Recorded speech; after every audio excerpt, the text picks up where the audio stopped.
자, 지금 이 영상을 보고 계신 분들 솔직히 말씀드릴게요. 지금 부동산 시장이 뭐 바닥이다. 이제 반등한다. 아니다. 더 떨어진다. 말들이 참 많죠? 근데 그런 전망이 중요한 게 아닙니다. 2016년 2월 현재 대한민국 부동산 시장은요. 과거 우리가 알던 그 시장이 아닙니다. 예전에는 상승장 때 아무거나 사도 다 올랐잖아요. 그걸 옥석 가리기라고 했죠. 좋은 놈이 더 많이 오르고 나쁜 놈이 좀 덜 오르는 차이였으니까요. 근데 지금은 다릅니다. 지금은 옥석 가리기가 아니라 그냥 생존 게임이에요. 잘못 사면 내 자산이 안 오르는 수준이 아니라 아예 삭제될 수도 있다는 겁니다. 내가 5억, 6억, 영혼까지 끌어모아서 산 빌라가 나중에 아파트 입주권이 아니라 현금 몇 푼 쥐어주고 쫓겨나는 청산 대상이 된다면 어떡하실 겁니까? 상상만 해도 끔찍하죠. 근데 이게 지금 서울 곳곳에서 벌어지고 있는 실제 상황입니다. 오늘은 제가 이 끔찍한 현실을 피하는 방법 아주 적나라하게 알려드릴 겁니다. 우리가 2020년, 2021년 생각하면 안 돼요. 그때는 금리도 낮았고 돈이 넘쳐났으니까요. 근데 지금은 완전히 판이 바뀌었습니다. 일단 건설 현장이 멈췄어요. 건설공사비 지수라고 들어보셨나요? 이게 지금 131을 넘었어요. 쉽게 말해서 자재비, 인건비가 미친 듯이 올랐다는 겁니다. 시멘트값, 철근값, 거기다 인건비까지 오르니까 건설사들이 공사를 못해요. 수주를 해놓고도 이 돈 받고는 못 짓습니다. 하고 다 엎어지는 판국이에요. 이게 뭘 의미하느냐? 지금 당장은 집이 좀 남아도는 것 같죠? 근데 지금 착공을 안 하면 어떻게 되나요? 아파트는 짓는데 3년, 4년 걸리잖아요. 그럼 2028년, 2029년에는 입주할 새 아파트가 씨가 마른다는 겁니다. 공급 절벽이 온다는 거죠. 자, 그러면 사람들은 생각할 겁니다. 공급이 부족해지면 새 아파트 가격은 폭등하겠네? 그럼 재개발 구역, 빌라 사두면 대박. 나는 거 아니야? 맞아요. 논리적으로는 맞습니다. 근데 여기서 치명적인 함정이 있어요. 그 공급 절벽의 과실을 따먹으려면 내 재개발 구역이 정상적으로 완공돼야 하고 무엇보다 내가 가진 물건이 정당한 입주권을 받아야 합니다. 근데 지금 시장에는 것만 번지르르 하고 속은 썩어 문드러진 소위 폭탄 매물들이 너무 많아요. 지금부터 제가 하는 이야기 정신 똑바로 차리고 들으셔야 합니다. 이건 돈 버는 이야기가 아니라 여러분의 전 재산을 지키는 이야기니까요. 재개발 투자 하시는 분들이 가장 무서워해야 하는 단어 딱 하나만 꼽으라면 저는 주저없이 권리산정 기준일을 꼽겠습니다. 이게 뭐냐면요. 쉽게 말해서 이 날짜 전까지 등기, 친사람만 아파트 줄게. 이 날짜 지나서 쪼갠 집 산, 사람은 돈 받고 나가라고 선을 긋는 날입니다. 법적인 데드라인이에요. 여러분이 아무리 비싼 돈 주고 아무리 위치 좋은 빌라를 샀어도 이 기준일보다 하루라도 늦게 지어진 집은 쪼개기 물건을 샀다? 그럼 그 집은 그냥 콘크리트 덩어리일 뿐입니다. 입주권 안 나와요? 그냥 감정평가액, 그것도 아주 보수적으로 책정된 금액만 받고 쫓겨나는 겁니다. 보통 재개발 현장 가보면 부동산 사장님들이 그럽니다. 아유, 사장님, 여기 동의율 좋고 위치 좋아서 무조건 됩니다. 일단 사두세요. 그런데 그 사장님이 이 권리 산정 기준일을 꼼꼼하게 따져봤을까요? 책임져 줄까요? 절대 아닙니다. 도장 찍는 순간 모든 책임은 여러분 몫이에요. 그래서 이 기준일을 모르면 재개발, 투자는 아예 쳐다도 보지 말라고 제가 누누이 강조하는 겁니다. 많은 분들이 착각하는 게 있어요. 재개발 구역 지정되기 전에만 사면 되는 거 아니야? 천만의 말씀입니다. 이게 사업 방식마다 기준일이 다 달라요. 이게 진짜 골 때리는 겁니다. 자, 보세요. 일반적인 민간 재개발은 보통 정비구역 지정, 고시일이 기준이 됩니다. 이건 좀 상식적이죠. 그런데 요즘 서울시에서 많이 하는 신속통합기획, 줄여서 신통기획이라고 하죠. 이건 다릅니다. 서울시가 이 날짜로 합니다. 라고 별도로 고시를 때려버려요. 보통은 후보지로 선정된 날짜보다 훨씬 전으로 소급해서 적용하기도 합니다. 더 무서운 건 뭔지 아세요? 바로 공공재개발입니다. LH나 SH가 끼는 거요. 이건 기준일이 언제냐? 후보지 공모 공고일입니다. 후보지로 선정된 날이 아니라 우리 공모 시작합니다라고 공고낸 그 날짜예요. 내가 오늘 공공재개발 후보지 발표 난 거 보고 와 여기 대박이다 하고 가서 신축 빌라를 샀어요. 근데 알고 보니 그 빌라가 공모 공고일 이후에 지어진 거다? 그럼 여러분은 그냥 기부천사 되는 겁니다. 현금 청산 당하니까요. 100%입니다. 예외 없어요. 그리고 요즘 핫한 모아타운도 마찬가지입니다. 모아타운 대상지로 선정됐다고 발표. 나면 사람들 우르르 몰려가잖아요. 근데 거기서도 소규모 주택 정비 사업 방식에 따라서 기준일이 다 제각각일 수 있어요. 그래서 무조건 정말 무조건 관할 구청에 전화해서 물어보거나 고시문을 직접 확인해야 합니다. 옆집 철수 엄마 말 믿지 마시고요. 최근에 공부 좀 하신 분들은 이런 반론 하실 수 있어요. 아니 등기왕님 뉴스 보니까 서울시가 선의에 피해자는 구제해준다고 하던데요. 2026년 1월에 고시 났다면서요? 네, 맞습니다. 서울시가 지난 1월 8일에 고시를 하나 냈죠. 신통기획 후보지 중에서 억울한 사람들, 그러니까 투기, 목적 없이 정말 모르고 산 사람들 일부를 구제해 주기로 했습니다. 권리 산정 기준일을 뒤로 미뤄서 입주권을 주기로 한 거죠. 그런데요, 여기서 중요한 건 일부라는 겁니다. 나도 선의의 피해자니까 구제해 주겠지? 이런 막연한 기대 가지시면 안 됩니다. 서울시가 바보가 아니에요. 정말 핀셋으로 집어내듯이 특정 구역의 특정, 집원만 딱 찍어서 리스트로 고시했습니다. 광진구 자양동의 몇 번지, 성북구 성북동의 몇 번지, 이렇게 아주 구체적으로요. 만약에 여러분이 사려는 빌라가 그 리스트에 없다? 그럼 그냥 끝인 겁니다. 나중에 추가로 해주겠지 하고 들어가는 건 투자가 아니라 도박입니다. 부동산은 법과 원칙으로 돌아가는 시장이지 인정이나 감성으로 돌아가는 곳이 아니에요. 이미 고시된 필지가 아니라면 기준일 이후에 신축 매물은 쳐다보지도 마세요. 중개업자가 여기도 소송하면 됩니다. 구제될 가능성 높습니다. 이렇게 꼬셔도 절대 넘어가면 안 됩니다. 그 소송 비용, 시간, 마음고생 누가 보상해 줍니까? 아무도 안 해줍니다. 자, 정리해 봅시다. 지금 재개발 물건, 특히 소액으로 접근하시는 분들, 빌라나 썩은 주택 보실 때 가장 먼저 해야 할 게 뭐다? 입지 분석? 아닙니다. 바로 생존 확인입니다. 이 물건이 살아있는 물건인지 죽은 물건인지 확인하는 절차예요. 첫째, 지금 추진하는 사업이 신통인지 공공인지 모아타운인지 명확하게 파악하세요. 둘째, 인터넷 블로그 뒤지지 마시고 관할구청 홈페이지 가서 고시문 원문을 찾으세요.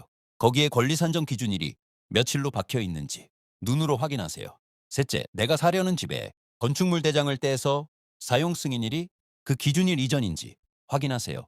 만약 기준일 이후라면 서울시가 발표한 구제 대상 리스트에 그 집 주소가 있는지 토시 하나 안 틀리고 확인해야 합니다. 이거 귀찮다고 안 하시면 나중에 진짜 피눈물 흘립니다. 수억 원이 공중분해되는 건 순식간이에요. 자, 여기까지가 시간에 대한 리스크였습니다. 나는 날짜 다 확인했으니까 안전하네. 천만의 말씀. 날짜만큼이나 무서운 게 하나 더 있습니다. 바로 물건 자체의 하자입니다. 다음 챕터에서 이야기할 건데 이거 진짜 악질입니다.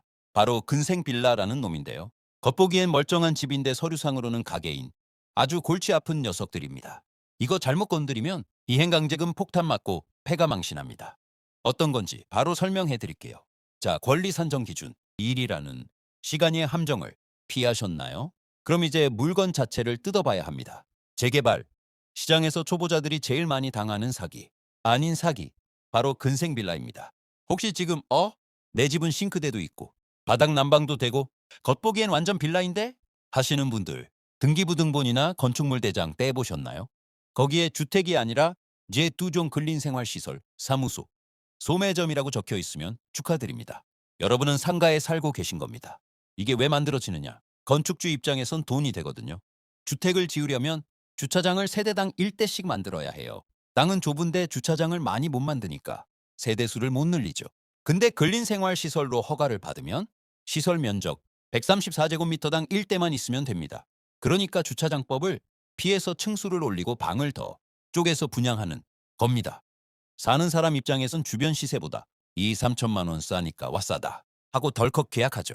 그 2천만 원 아끼려다 전 재산 날리는 줄도 모르고요. 근생 빌라가 왜 무서운지 아세요? 첫째, 재개발이 진행돼도 입주권이 안 나옵니다. 서울시 조례상 권리 산정 기준일 이후에 주거용으로 용도 변경된 근생은 그냥 현금 청산 대상이에요. 둘째, 걸리면 이행강제금 폭탄 맞습니다. 예전에는 5회 내면 봐주고 그랬는데 법 바뀌어서 원상 복구할 때까지 평생 나옵니다. 매년 수백만 원씩 구청에 월세 내는 꼴이죠. 셋째, 나중에 팔고 싶어도 못 팝니다. 위반 건축물이라 대출이 안 나오거든요. 누가 현금 박치기로 그 썩은 빌라를 사줍니까? 근데 여기서 중개업자들이 달콤한 말을 속삭입니다. 사장님, 2025년, 2026년에 양성화 특별법 통과되는 거 아시죠? 이거 사두면 나중에 합법적으로 주택으로 바꿔줍니다. 그때 되면 대박 나는 거예요. 제발 제발 이런 소리에 넘어가지 마세요. 보고서 보니까 2025년부터 특정 건축물 양성화 논의가 있는 건 맞아요. 근데 핵심이 뭡니까? 건축법상 양성화가 돼서 주택으로 인정받는 거랑 도정법상 입주권을 주는 건 완전히 다른 문제입니다. 설령 특별법으로 근생빌라가 주택으로 둔갑했다고 칩시다. 근데 조합에서 이렇게 나올 겁니다. 권리산정 기준일 당시에는 주택이 아니었잖아? 그러니까 입주권 못 줘. 이거 소송 가면 이길 수 있을 것 같으세요?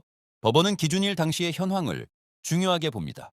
양성화 믿고 들어갔다가 집은 주택이 됐는데 입주권은 못 받는 진짜 껍데기만 남는 상황이 올 수 있다는 겁니다. 도박하지 마세요. 우리는 투자를 하러 온 거지 법적 투쟁을 하러 온 게 아닙니다. 자, 권리 산정 기준 일도 통과했고 물건도 깨끗한 주택이에요. 그럼 이제 부자 될 일만 남았을까요? 죄송하지만 이제부터가 진짜 현실입니다. 많은 분이 재개발 입주권을 마치 아파트 교환권처럼 생각해요. 이거 하나 들고 있으면 나중에 공짜로 혹은 아주 싼 가격의 새 아파트를 줄 거라고 착각합니다. 정신 차리세요.